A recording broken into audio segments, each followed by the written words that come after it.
Hello and welcome to an all-new Geek World Order video.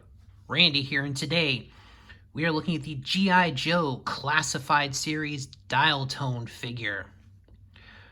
Dial Tone's always been one of my favorites, and I'm definitely looking forward to this figure. And let's just take a look at it. It looks like the original toy just jumped right at us in the updated, just beautiful 6-inch scale. Just look at the detail on this figure. He has his unit patch, and it looks really nice there.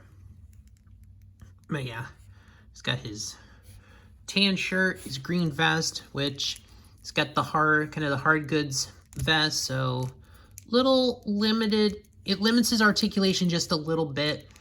The back crunch isn't as bad. He's got the butterfly joints. They move, so not too limited by the vest, but your standard, all of your standard classified series articulations. And he does have a detailed watch there. And he's actually got some small paint hits on his gloves, which is nice, kind of on those knuckles. Down, he's definitely got deco hits. He's got the silver on the belt, the green pouch here. Got the tan holster on his leg with a walkie-talkie on it. Does not come out.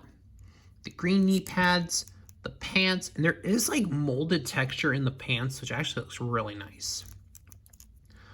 It's got his Y-shaped bandolier.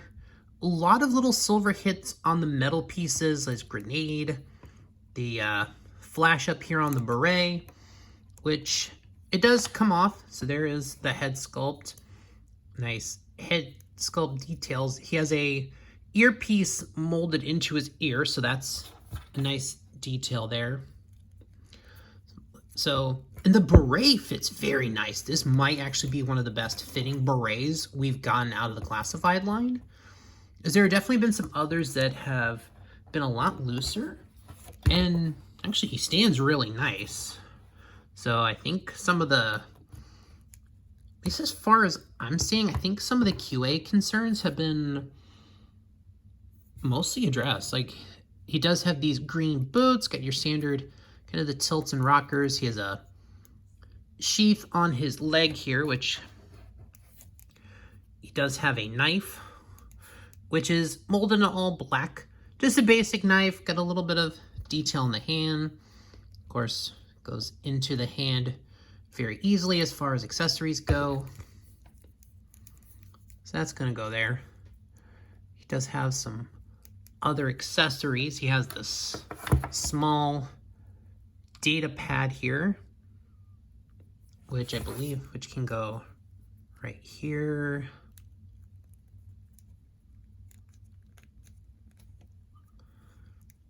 So it's got a space there. And it can actually also go on his gun. There's actually a clip on top of his gun, which is a nice gun.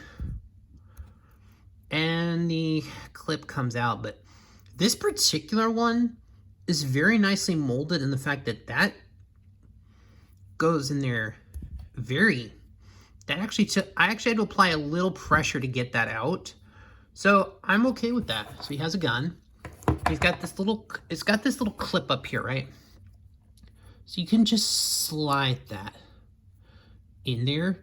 So basically, Dial Tone can do like some long range shooting here. He can definitely get some telemetry, some readings before he goes in and just murks his opponent. So he can make battlefield recordings, acquire data, get data. He's got the technology in his weapon. And overall, just the gun in itself is a nicely molded item here. So yeah, it goes there. Also has this mini, little radar dish gun thing. I think it's supposed to be like kind of like a field amplifier for a radio signal. This is handheld. It's gonna get some additional range.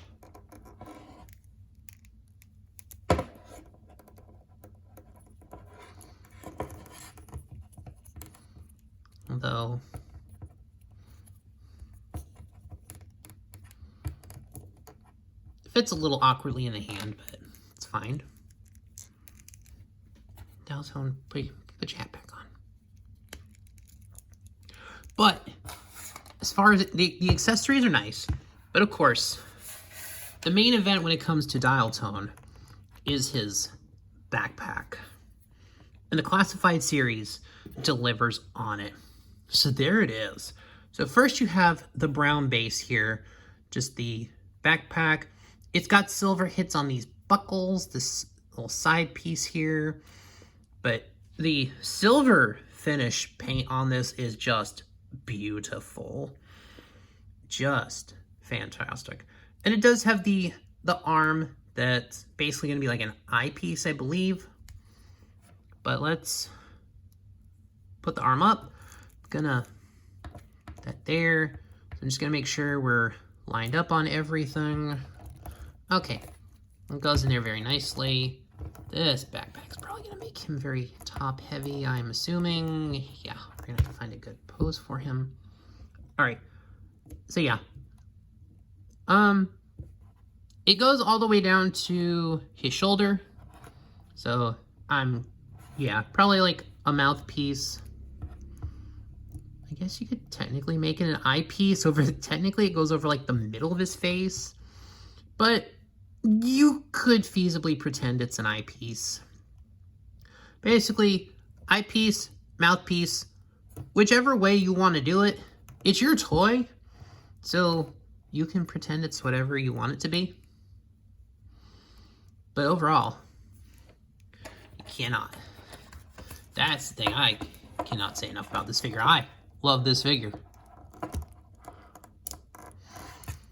I mean, already I think the Classified line, this first wave that's releasing in 2025, I am digging this first wave.